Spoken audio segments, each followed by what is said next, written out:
Good morning to all students. मैं सुनीता चौधरी, सहायक आचार्य रसायन शास्त्र, राजकीय महाविद्यालय डेगाना से आज आप सभी से BSc part third paper third के टॉपिक क्लासिकल वेव इक्वेशन और श्रोडिंजर वेव इक्वेशन की चर्चा करूंगी। सबसे पहले चर्चा करते हैं क्लासिकल वेव इक्वेशन की। तो किसी भी तरंगीय गति को नियंत्रित करने वाले रूढ़ सिद्धांत के अनुसार तरंग समीकरण निम्न है: del square D upon del x square plus del square D upon del Y square plus del square D upon del Z square बराबर 1 अपॉन वी स्क्वायर गुना del square D upon del T square, जहाँ X Y व Z तीनों निर्देशांक हैं, T समय, we संचरण का वेग और डी तरंग का विस्थापन है।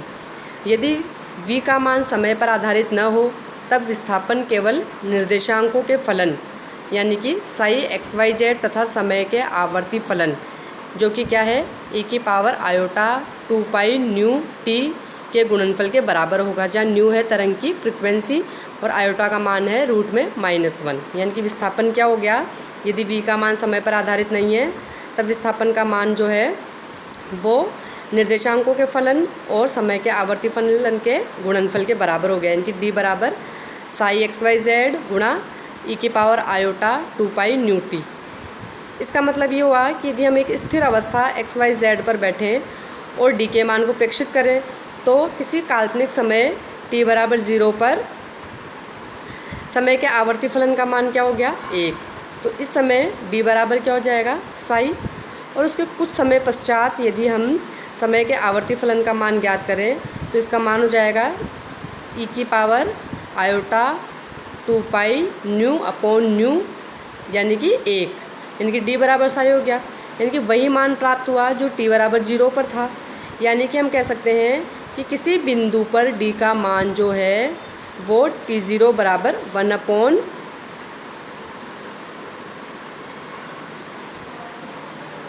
न्यू आवर्त से परिवर्तित होगा। अतः एक समयावधि t0 में विस्थापन जो है इसका औसत मान इस समीकरण से दिया जा सकता है, जो क्या है एवरेज d बराबर 1 अपॉन t0 इंटीग्रेशन 0 से t0 d dt। ठीक है, जहाँ पर अपन d का मान ऊपर वाली समीकरण से रख करके इंटीग्रेशन करेंगे। तो इसे हल करने पर जो है डिस्प्लेसमेंट यानी कि विस्थापन के जो एवरेज का मान है वो 0 प्राप्त हुआ। तो हमने क्या देखा कि कुल समयावधि t0 में आधा समय तो विस्थापन धनात्मक होता है और शेष आधे समय में विस्थापन ऋणात्मक हो जाता है। अतः कुल मिलाकर विस्थापन क्या हो गया 0। तो इस दुविधा से बचने के लिए हम विस्थापन के फलन के निरपेक्ष मान के स्थान पर विस्थापन के वर्ग का औसत कैलकुलेट करते हैं, यानी कि विस्थापन का वर्ग और इसका औसत निकालेंगे तो बराबर 1 अपॉन t0 इंटीग्रेशन करेंगे 0 से t0 तक विस्थापन के वर्ग का समय के सापेक्ष। तो चूंकि d जो है एक जटिल फलन हो सकता है, इसलिए विस्थापन के वर्ग का कैलकुलेशन करने के लिए हम d स्टार गुना d सूत्र का प्रयोग करते हैं, जहाँ d स्टार जो है वो d का कॉम्प्लेक्स कॉन्जुगेट है, जो कि आयोटा के स्थान पर माइनस आयोटा प्रतिस्थापित करने पर प्राप्त हो जाता है। ठीक है, यानी कि विस्थापन के वर्ग का औसत निकाला अपन ने, तो क्या आया साई स्टार गुणा साई 1 अपॉन t0 इंटीग्रेशन 0 से t0 dt, यानी कि साई का वर्ग, अर्थात विस्थापन के निरपेक्ष मान के वर्ग का समय औसत स्थान आधारित भाग साई के निरपेक्ष मान के वर्ग के बराबर है। इसे हम तरंग का आयाम भी कहते हैं। अब समीकरण 54 से d का मान उपयोग करके हम सेकंड डेरिवेटिव भी बना सकते हैं, और उस सेकंड डेरिवेटिव के मान को अगर हम समीकरण 53 में रखेंगे और उसमें अगर समय के आवर्ती फलन का भाग देंगे तो समीकरण ऐसे प्राप्त होगी अपन को del square psi upon del x square plus del square psi upon del Y square plus del square psi upon del Z square plus 4 pi square we square psi upon nu square बराबर 0। ठीक है, यानी कि del square psi upon del x square plus del square psi upon del Y square plus del square psi upon del Z square plus 4 pi square psi upon lambda square बराबर 0। क्योंकि हम जानते हैं कि न्यू बराबर क्या होता है, v अपॉन लैम्डा। न्यू बराबर होता है v अपॉन लैम्डा, तो लैम्डा क्या हो जाएगा, v अपॉन न्यू, जहाँ न्यू है तरंग की आवृत्ति और v है तरंग का वेग। तो ये एक क्लासिकल वेव इक्वेशन है जो तरंग फलन के आयाम की त्रिविमीय निर्भरता को नियंत्रित करता है। अब इस अवकलन समीकरण को साई के लिए हल करके साई स्टार ज्ञात कर सकते हैं, और साई और साई स्टार दोनों के मान समीकरण 55 में रखने पर हमें विस्थापन के वर्ग का औसत कैलकुलेट किया जा सकता है, जो स्थायी अवस्था की व्याख्या करने में काफ़ी इम्पोर्टेंट है। ठीक है, अब आपके श्रोडिंजर वेव इक्वेशन, तो उस समीकरण को श्रोडिंजर समीकरण कहते हैं जो परमाणुवीय कण से संबद्ध तरंग फलन यानी कि साई के व्यवहार की व्याख्या करता है। कोई भी परमाणु कण है उससे जो तरंगीय गुण संबंधित है और तरंगीय गुणों के लिए कोई ना कोई तरंग फलन होगा, उसके व्यवहार की ये व्याख्या करता है। जैसा कि डी ब्रोगली ने बताया था कि जो गतिशील कण होते हैं जैसे इलेक्ट्रॉन, प्रोटॉन, न्यूट्रॉन, जिनका मास बहुत कम है, अगर वो गतिशील अवस्था में होते हैं तो उनमें कणीय व्यवहार के साथ साथ तरंगीय व्यवहार भी पाया जाता है। और जब किसी भी परमाणुवीय कण में तरंगीय व्यवहार आता है तो उस तरंग से संबंधित कोई ना कोई तरंग फलन होगा, तो उस तरंग फलन के व्यवहार की व्याख्या श्रोडिंजर तरंग समीकरण द्वारा की जाती है। ये एक ऐसे समीकरण है जिसने परमाणुवीय तथा आणविक संरचनाओं के संबंध में एक क्रमबद्ध तरीके से गणितीय उपचार के द्वार खोले हैं। ठीक है, इनकी मैथमेटिकल कैलकुलेशन की जा सकती है। अब परमाणुवीय तथा आणविक संरचनाओं के संबंध में इस समीकरण के पूर्वानुमान बिना किसी अपवाद के 100% से ही बैठते हैं। अतः इसे परमाणुविक तथा आणविक संरचनाओं की आधुनिक व्याख्या का आधार माना जाता है।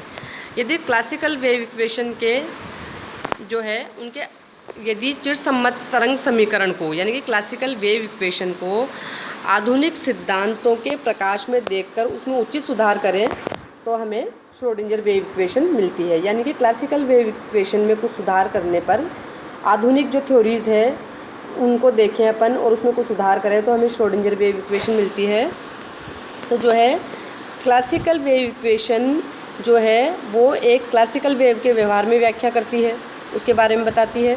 अब डी ब्रोगली के अनुसार कुछ विशिष्ट घटनाओं में जो गतिशील कण है उनकी प्रकृति तरंगीय भी होती है, और ऐसे द्रव्य तरंगों के लिए डी ब्रोगली ने एक संबंध दिया लैम्डा बराबर h अपॉन एम वी, जहाँ लैम्डा को हम कहते हैं डी ब्रोगली वेवलेंथ, h जो है यहाँ पर प्लांक कांस्टेंट है, m जो है जो मोशन में है पार्टिकल उसका मास, और v उसका वेग है। यहाँ पर लैम्डा जो है वो तरंगीय गुण को बताता है कण के, और जो है एम वी यानी कि मोमेंटम जो है वो उसके कणीय गुणों के बारे में बताता है। ठीक है, लेकिन एक तरंग के लिए वेग जो है v बराबर क्या हो जाएगा, लैम्डा न्यू, क्योंकि हम जानते हैं लैम्डा बराबर जो है यहाँ पर डी ब्रोगली वेवलेंथ है, और वेग जो है वो हो जाएगा लैम्डा न्यू। तो किसी तरंग के लिए दोनों संबंध मिलाने पर हमें नया समीकरण क्या मिला, नया समीकरण मिला हमें न्यू अपॉन वी बराबर एम वी अपॉन एच। अब दोनों तरफ वर्क कर लेंगे, यानी कि nu square upon we square बराबर m v square upon H square, यानी कि एम और वी दोनों का वर्क किया है तो m square we square upon H square मिल गया यहाँ पे। तो जो है nu square upon we square का ये मान समीकरण 56 में रखेंगे तो समीकरण मिलेगा अपन को del square psi upon del x square plus del square psi upon del Y square plus del square psi upon del Z square plus 4 pi square M square we square upon H square गुणा psi बराबर 0। अब अपन जानते हैं कि किसी भी कण की गतिज ऊर्जा क्या होती है, 1/2 एम वी स्क्वायर। ठीक है, तो यहाँ पर समीकरण को इस रूप में भी हम लिख सकते हैं, del square psi upon del x square plus del square psi upon del Y square plus del square psi upon del Z square plus 8 pi square M गुणा के गुणा साई अपॉन एच स्क्वायर बराबर 0। अब किसी भी कण की जो कुल ऊर्जा है वो उसकी गतिज ऊर्जा और स्थितिज ऊर्जा के योग के बराबर होती है, यानी कि total energy equal to kinetic energy plus potential energy. यानी कि काइनेटिक एनर्जी क्या हो जाएगी, टोटल एनर्जी में से पोटेंशियल एनर्जी को माइनस कर देंगे, ठीक है। तो यानी कि के का मान जो है समीकरण 60 में अपन रखेंगे। तो देखो del square psi upon del x square plus del square psi upon del Y square plus del square psi upon del Z square plus 8 pi square M upon H square bracket में E minus we गुणा psi बराबर 0। ये समीकरण हो जाएगी के का मान रखने पर, और के का मान क्या है, ई माइनस वी, ठीक है। यानी कि del square psi upon del x square plus del square psi upon del Y square plus del square psi upon del Z square plus 2m upon H cut का square गुणा E minus we Sai बराबर 0, क्योंकि हम जानते हैं H cut क्या है, H upon 2 पाई। तो इस समीकरण में कोई भी समय का पद नहीं है, इसलिए हम इसे टाइम इंडिपेंडेंट श्रोडिंजर्स इक्वेशन कहते हैं। अब है टाइम डिपेंडेंट श्रोडिंजर इक्वेशन। तो एक क्वांटम यांत्रिकीय तंत्र की वर्तमान अवस्था के ज्ञान से उसकी भावी अवस्था को जानने के लिए श्रोडिंजर ने समय आश्रित तरंग समीकरण दी। यानी कि जो उसकी प्रेजेंट टाइम में फिजिकल स्टेट है उससे उसकी फ्यूचर की स्टेट को जानने के लिए श्रोडिंजर ने टाइम डिपेंडेंट इक्वेशन दी। तो एक विमीय तंत्र में एक कण के लिए इस समीकरण का स्वरूप निम्न है, यानी कि minus H cut upon iota del psi x T upon del T बराबर माइनस एच कट का स्क्वायर अपॉन 2m गुणा del square psi x T upon del x square plus V X T गुणा psi x T, जहाँ H cut क्या है, H upon 2 pi iota है, root में -1 m जो है पार्टिकल का मास, और वी एक्स टी जो है उस तंत्र की स्थितिज ऊर्जा का फलन, और साई एक्स टी जो है उस तंत्र का अवस्था फलन है।